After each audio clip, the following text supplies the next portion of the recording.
Thank you, Justin. As he just mentioned, we're here today certainly to follow up on the announcement that we've made a change at the manager position for the Minnesota Twins. We had a chance this morning to talk with Paul Molitor briefly about a conversation about the future of our manager position in our franchise. And I can tell you that first and foremost, I want to thank Paul on so many levels around what he's meant to me over the last 2 years, but certainly what he's meant in that position as manager with the Twins over the last 4. When I got a chance to speak with Paul this morning, I can tell you that one of the most difficult conversations certainly of my career and maybe of my life around talking about what was best for the future of the Minnesota Twins. And not surprisingly, even a bit, Paul Molitor and his graciousness and his general understanding and appreciation and respect. Paul is so much more about what's on the front of the jersey here than the back, and I think that speaks to who he is truly as a person and what he means to this franchise. We talked a bit about a transition, an opportunity to continue here with the Minnesota Twins, something that harkens back a bit to a conversation we had even going back a year ago, knowing that the future of managing here for Paul, I think, as Paul would have said himself, not managing forever, but certainly understanding how much he wants to be a part of this organization moving forward. We discussed that, and I will say I am hopeful and we feel had some good conversations around what that looks like moving forward. But today, certainly difficult decision, a complex decision, but something we feel is in the best long-term interests of this club right now. At this moment in time, we felt this was the move for this baseball team, both in the shorter term here and then as we build toward the long-term future. So. That will open up for questions. Charlie in the front. Yeah, Charlie Walter, St. Paul Pioneer Press. Derek, do you have somebody in mind right now? We're going to work through a process, certainly an exhaustive one, and going through who we will seek to find as the next manager of the Minnesota Twins. I will say this, that we focused really all of our energies and efforts over the last couple of days to think through how we wanted to work through this with Paul. And at this stage, certainly we'll work through a candidate list and begin our search in earnest now, but there is no one candidate at this point. Time frame? I would think in terms of time frame, certainly there are a number of other teams that are seeking managers right now. There'll be a process that we need to get started immediately to catch up to some of those clubs. And at the same time, we won't put a specific time frame on it. We want to find the right person for the Twins for the long term. But I would imagine it will take multiple weeks. Jim. What was complex about the decision, and what led you to the decision? Sure. What's complex about it on a number of levels is certainly Paul and who Paul is and what he means to this franchise and how much he cares every day when he walks through those clubhouse doors and how much he impacts this team. That's never lost on me, and it wasn't in that moment, and I think our conversation this morning reflected that. What was complex about it was a lot has transpired over the last 12 months with our club and where we are, and we are not where we need to be right now, and we know we need to take different steps moving forward, and some of that's going to be with an eye toward the development of the foundation for a long-term future. And I think Paul generally understands that's part of this. We need to continue to evolve and grow and develop, but at this stage I feel like this was the right long-term decision despite some of the short-term difficulty. Joe Schmidt, 5 Eyewitness News. How do you relate to the fans that Paul's not the scapegoat for guys who had a bad season, trades and acquisitions you guys made in the offseason that did not turn out for the team this year? Sure. I would say a lot of factors go into these decisions every time, and Paul knows that, and Paul knows that we've talked all along about his openness and willingness to engage with us on a number of different topics. When we made this decision, I can tell you this wasn't just about wins and losses. Right now at this moment, it was about where our club is for the present and the future. And I've said that to Paul this morning. I'll say it again. This wasn't about our record this year. This is about what we think is best as we continue to grow a young team in the direction toward being a championship contender. Derek, Jim Rich, Fox 9. A year ago, you handed Paul a 3-year contract and said he was part of the future, part of the solution. What changed? Because had they not gotten into the wild card, would you have made this move a year ago? That's a fair question, and I think that's something Paul and Thad and I all discussed this morning, was what has transpired over the last 12 months. We went into this season with a certain expectation around continued growth and development off of last year. Certainly we took a step backward, as a team collectively this year, and as we thought about where we are now and moving into next year and the years beyond, we believe we're in a slightly different spot around continuing to grow these young players and thinking about what the long-term timeline looks like. Now, I will say, in conversation with Paul last year at that time, we did talk about what the future could look like if he wasn't managing, and it's never the right time to make a difficult decision, and it's never easy. You have to weigh all the factors that we learned about this team this year, where we are, what we need to do moving forward, and we felt like now was the time to have that conversation with Paul. Lavelle Neal, Minneapolis Star Tribune. Derek, was there something with the culture in the clubhouse that you feel needed to head in a different direction? And can you talk about some of the qualities in a manager that you're looking for, and the important qualities? If you don't mind, I'll take a crack at it. So, Lavelle, I think you're always evaluating leadership qualities, but it's not rest solely on a manager. You look to the coaching staff, you look to the players in the clubhouse. I think a year ago this time, when we were tracking towards the playoffs, I think people spoke very glowingly about the culture in the clubhouse. So I think it's a totally evolutionary process. It has a lot to do with the chemistry within that group. I think we've talked openly to this group before about the fact that with some of the moves we made this offseason, we had a lot of guys in the clubhouse who all were on expiring deals, and that may have had an impact. So I think we are looking ourselves in the mirror as much as anything as to the impact that we've had on the chemistry of the clubhouse and the environment they're in.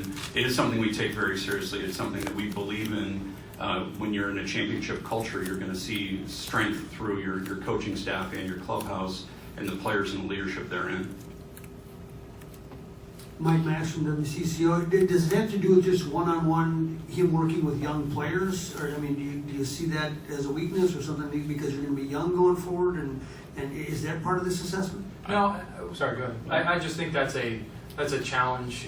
For any team, there's always a challenging dynamic with young players, veteran players, guys in between.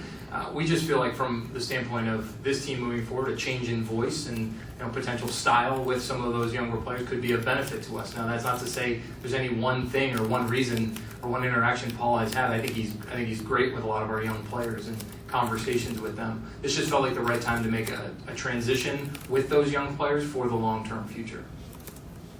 And I think Paul has tremendous relationships with our young players in terms of respect across the board, without question.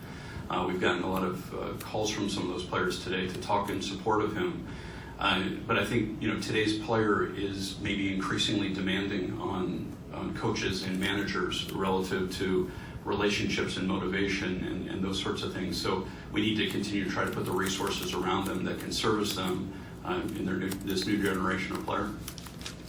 With Dan in back. Dan Hayes, The Athletic. This week, Paul had indicated he was thinking he was coming back next season. What level of surprise maybe was there on his end when you guys informed him? I think when we sat with Paul this morning, I don't know that necessarily he had said, even when you get this job or when you get any of these jobs, there's always the potential on the back end of change. And I think that Paul certainly this morning said he had kind of always prepared himself, maybe even when we first were hired, that was something that could happen along the way.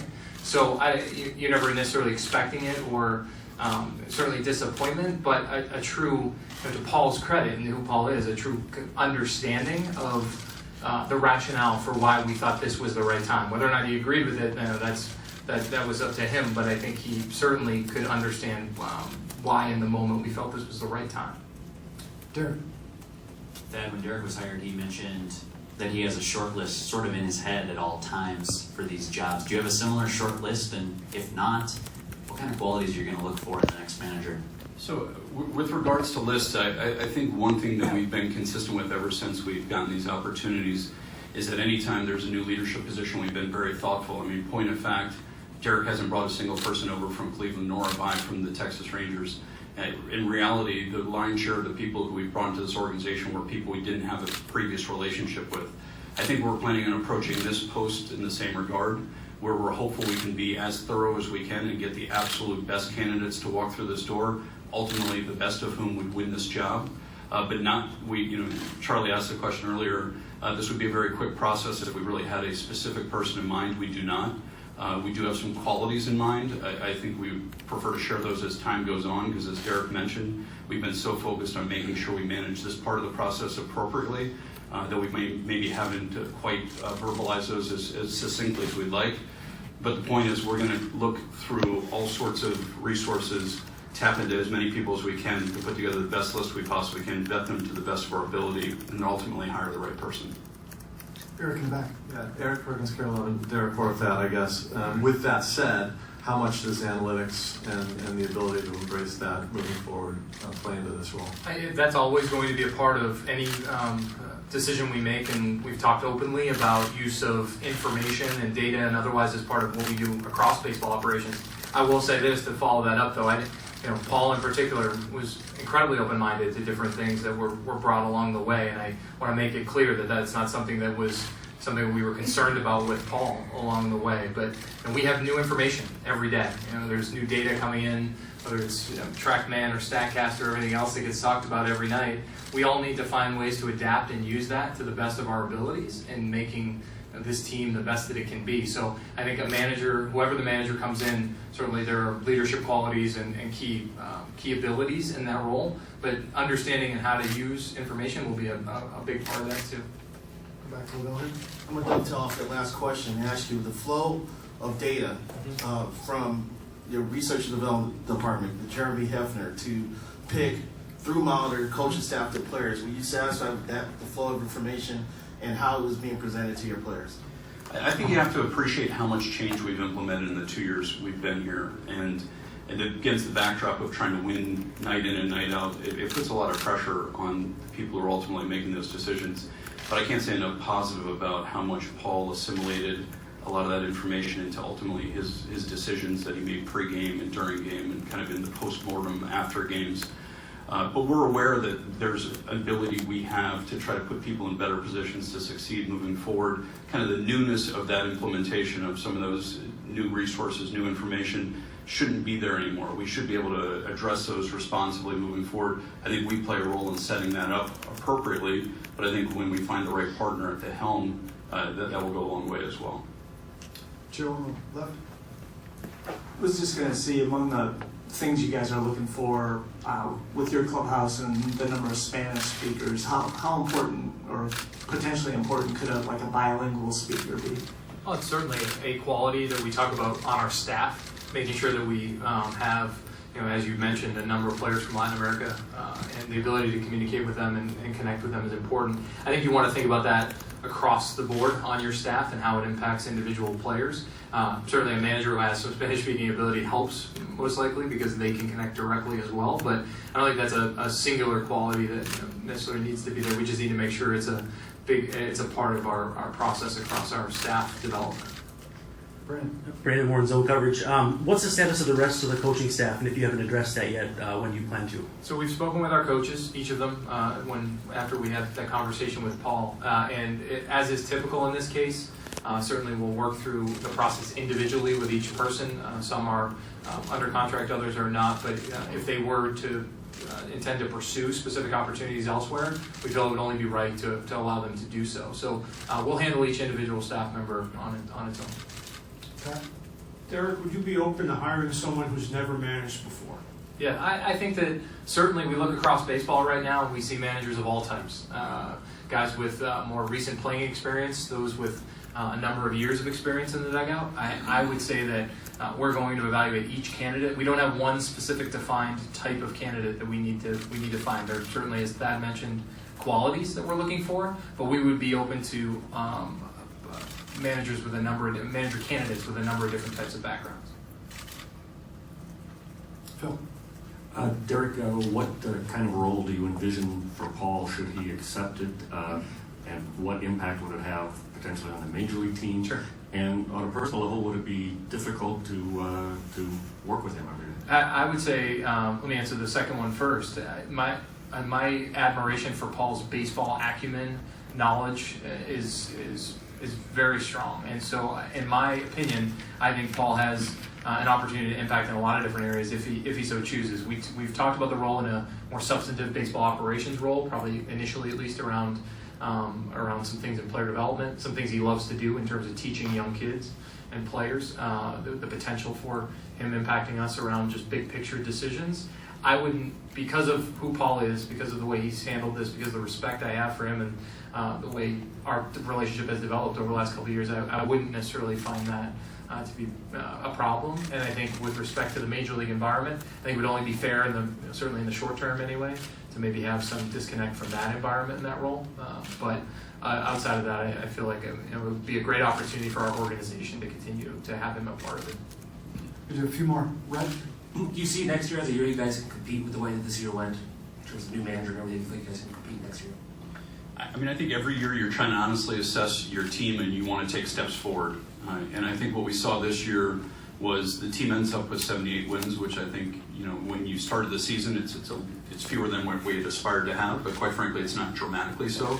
I think we're looking a little bit more at some of the individual performances on our team. So I think what we're aspirational of controlling is identifying that young core of players that we've talked about for years in this community and applying ourselves this offseason to try to have those guys collectively take a step forward. And I think if we do that, the wins and losses will probably take care of themselves, and the gap right now that we see between us and the Cleveland Indians will start closing pretty rapidly. A little bit off topic, but will you offer Joe Mauer a contract to make his decision a little bit easier on what he wants to do next year? Offer him in advance of his decision? Well, it might make him make his decision easier. Sure. Well, sure. Joe and I have had a number of conversations down the stretch during the course of the season. What we saw on Sunday was truly magical on so many levels. I think Joe was one of the first people actually I reached out to today. I just had a chance to chat with him. I think he's intent on taking some time and thinking about what is right for him. I would anticipate we'll have multiple conversations during the course of this offseason, whether it's in a playing capacity moving forward or the opportunity to come help us out in some way, shape, or form here with the Twins. Two more. Dan? Back to next year, how difficult is the years that Byron and Miguel had as far as forecasting next year? Just trying to figure out what they're capable of next year. How hard is it to assess what you guys can do next year? Well, I think when you have all these projection systems as sophisticated as we hope they are, the 2 seasons that those guys just put together were certainly not on the spectrum of things that we expected. So I think, as I said earlier, we're going to be very focused this offseason in doing whatever we can in our power to put the best resources we possibly can around those 2 guys, as well as some of our other young players. We're aware that if these guys realize their potential in 2019 at the major league level, it's a much different conversation about our competitive landscape. We're hopeful that we can do everything we can to put them in a position to impact us in that regard. Final question, Phil. Derek, you said when you got here that everything would be done by consensus and you would have the final call. Sure. Was this a unanimous or a consensus decision? And how much did your meetings with him since the season ended impact your final decision? Yeah, I certainly value the counsel of so many of our group of people, and I think for those who've been around and have seen how we operate, there is a lot of collaboration and conversation among the group of people. Ultimately, it was something that it's not easy. There's no easy, clear-cut decision on any of these, and I think ultimately, collectively, we felt this was the right decision moving forward, and then when I brought that recommendation to ownership, they were supportive of that recommendation. So it's not an easy decision by any means, but certainly something that we felt collectively was the best thing for our franchise. And not made yesterday. And not made yesterday. No, over the course, you think about these things not in a one-day period of time, certainly thinking about what was best, but over the course of the last few days, wondering whether or not this was the right time to start that conversation. It felt clearer to me that now was the time to have it. With that concludes today's press conference. Thank you all for joining us. We'll excuse Derek and Thad at this time. If anybody needs Dave St. Peter and Jim